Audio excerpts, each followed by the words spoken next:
Hi, welcome to Chantel's Homeschool. Today's video is sponsored by The Good and the Beautiful because I'm going to be sharing about their math, and they gave me a couple of courses to show you guys. We have used The Good and the Beautiful since my 11-year-old was in preschool, and he has used the old and the new courses, and so I'm excited to share with you today more about their math.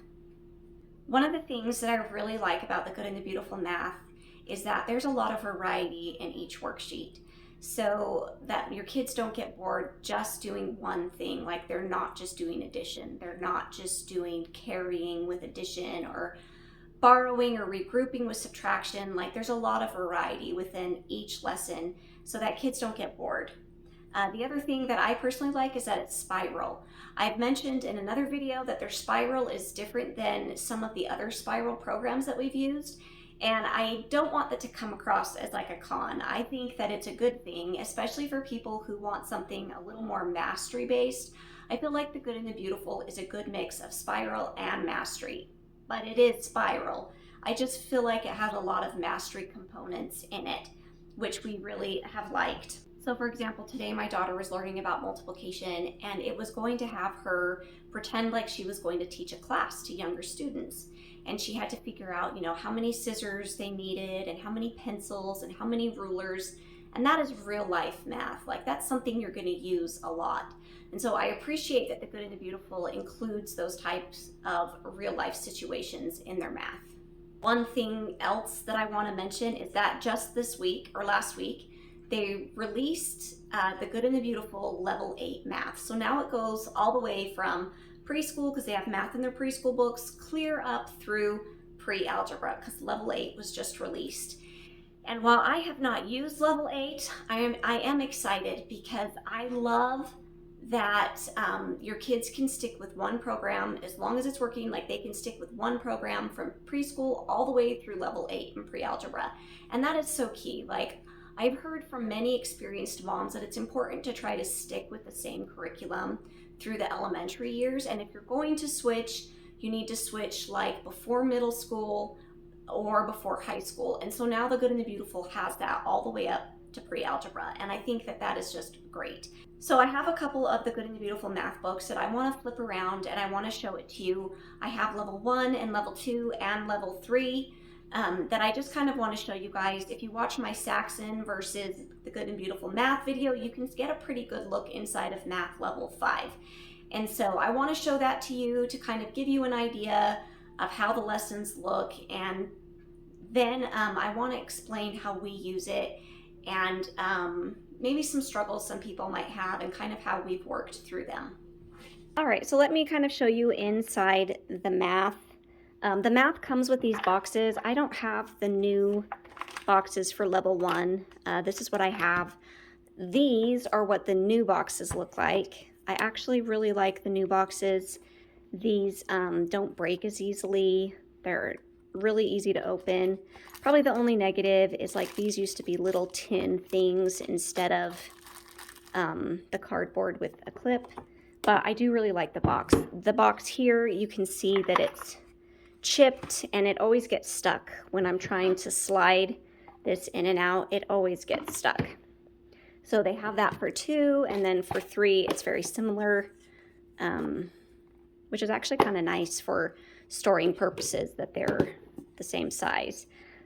I believe Level K is bigger, and possibly the new Level 1. I'm not sure. So this is the older one. So in The Good and the Beautiful math, something that I like is that before you do start your unit, oops, let me find it. Before you start your unit, it tells you what you're going to be learning in this unit. Like, these are the new concepts. It doesn't go over what they're going to review, but it does go over the new concepts. In the lesson, it has this little review box, which I have found to be key. If you're not doing this with your kids, I found that my kids have a harder time later on. So that is really key to helping your kids master just little things that will help them farther on. So it has a lesson, and then it will move to the review. Technically, they should be able to do this on their own, but often I still have to help my kids even through level 2, and sometimes level 3 as well. Sometimes the practice page is this whole page, and then like this page. Usually there's a big image though, and so it's not as much work as it may seem. One thing I have found, if your child is struggling with the math, one thing I have started doing that has made a huge difference, I add personal things up here that my kids need to work on. Sometimes it's multiplication or addition facts, sometimes it's counting by twos, but if I make a note up here, then it's easier for me to do. So, for example, when we finish this lesson, if I noticed there was something here in the review that my child was struggling with, and then I looked over at this lesson, and I'm like, oh, okay, they're not covering clocks, and my child really struggled with that. I'll put a little note right here for the next day's lesson. I'll say, practice clock telling time, or whatever it is. That is one thing I'll do if my kids are struggling, is just make little notes. So you start out pretty easy, and then the end is a unit assessment. Another tip I want to give is, if your kid is stressing about these assessments, then don't do them.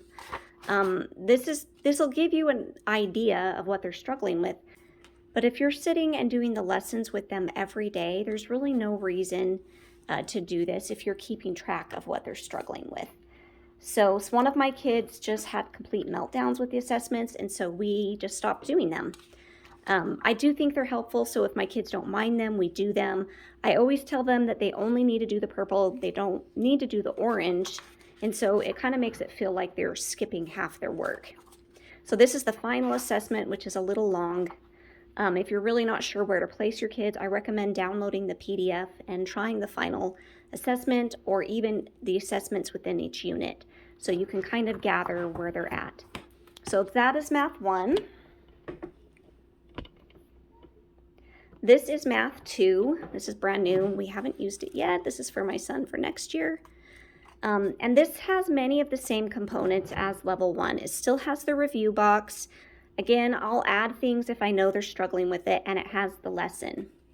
I've heard some people really struggle with level 2 because they don't like all the stories. And for my daughter currently now, I'm actually not reading the stories. I am just teaching the concept that the story teaches. And then we move on to the practice, and then we move on to the independent review.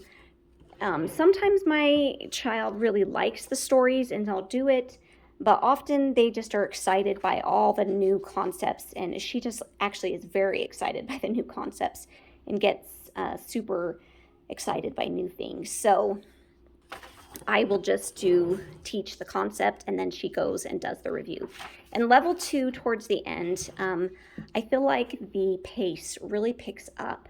So sometimes the lesson has 2 or 3 pages or 2 pages for the review, or 3 pages for the whole lesson, and that can feel a little overwhelming. And so sometimes we just cut it a little short, and then she'll pick up the next day. Usually what I've noticed is when there is a longer day the day before, the next day has a shorter lesson, and so we will put half of the day before's lesson in the next day's lesson if that's the case. Or like this one, that was a lot of adding and she got kind of tired, and so we did most of it, but then the next lesson wasn't too hard for her, and so I saved some of those problems for today. So that's kind of one thing you can do if your child is struggling. So that is Math 2. And Math 3, again, it has a box. Math 3 is one that I hear a lot of people struggle with. I really struggled with it with one of my kids, because this is the age where I feel like schoolwork starts getting hard for kids. And developmentally, they're not always quite ready for it. And so just be prepared for a little pushback. And what we often did is, again, if a lesson was taking too long, we would do half. I would do the lesson and the lesson practice, and then review the next day. And sometimes we have to do that for a few weeks because it's just a little too much for the kids. And you can see just right off the bat, the lessons are Like this is 2 pages, and then review is 2 pages. And so here's the practice, and then here's review. So that's like 4 pages. It can get overwhelming, so don't be afraid to break it up. At this level, I don't love to skip problems because you can see there's not a lot of practice for each one because there's a lot of different ones. And so I try to make sure my kids get all of them in. It still has the review box so they can keep practicing things. For my kids, I often add multiplication tables here, either through the musical multiplication, facts that they're practicing, or something else. And this just really prepares them for level 4, which is definitely a step up in maturity for the kids. So my kids have loved this level. It's just so fun. I mean, I think if I would have had a math like this when I was their age, I would have really wanted to learn more because it's just fun. It's colorful, and I used to have to color the pictures in with my crayons to get this. So this is kind of fun. So that kind of gives you a look from Math 2 to Math 3. I do feel like they definitely progress. Like Math 1, it starts out very easy, almost kindergarten level. And then level 2, it kind of starts picking up. And then level 3, it really does pick up. So just because this is easy, don't assume that it doesn't get harder. It's just a very gradual increase. From here to here, it just keeps increasing. I hope that gave you a good idea of kind of how the Good and the Beautiful math works for levels 1 through 3. I do not have a review of the Good and the Beautiful pre-algebra, but knowing that I've used level 4 and level 5, and I've done a pretty good flip through of level 6, I would have to say that I believe level 8 pre-algebra is going to be a great addition to the Good and the Beautiful math. I have loved all the real math in it, and I can only imagine that the pre-algebra course goes even deeper into it. Like I said, if your child is struggling with a particular concept, I would slow down and focus on it. Often I see a lot of parents complain because they say the math moves too fast, or this happens or that happens, and I have used a ton of different math curriculums, and I have to say that they all kind of have that problem. Like, it doesn't matter what you use, you're going to find something that your child needs more work on. And it doesn't mean that you need to jump ship and go to a different curriculum necessarily. What it does mean is that maybe you need to slow down and concentrate on that topic a little more. For one of my children right now, they're struggling with addition facts. And so what we're doing is we're actually just using flashcards. It's a really simple thing to do. It doesn't take much time, but we're doing flashcards and it's helping. For 2 of my other kids, they're really struggling with a couple other things, and so they're using extra math. And that's able to give them that real focus on one topic instead of just hoping it'll keep coming up in their curriculum. And again, I've used many different curriculums, and that kind of happens in all of them. If you're hoping that one curriculum is just going to teach your kids math and they're just going to learn it, then I think you're going to be disappointed, because no matter what you use, you're going to have to improvise, you're going to have to adjust, and you're going to have to tweak to fit your child, because every kid's brain is a little different. Now, you might be thinking, oh, I can't do that. I don't know math. Like, I can't teach my kids math. Well, I don't know math either. And I am not a mathematician. I don't have a degree in math. I actually have really never learned more than pre-algebra. Shocker. And so just because you don't know higher math concepts doesn't mean that you still can't teach them. In fact, I think it's actually been a strength to me, because I don't know those higher concepts. I can understand where their struggles are coming from, and I can see, okay, if I can't understand this, how can I expect them to? And so that really helps to break things down. So even if you don't know it, or you don't have a degree in it, or maybe you've never learned algebra, or maybe you didn't go to college, it's okay. You can still teach your kids. That's where you find really good resources like the Good and the Beautiful, who have excellent teacher guides that can help you. You incorporate the use of friends, people who know more than you, and ask them questions. That's where you get guidebooks. Whatever curriculum you use, you're going to run into some hiccups.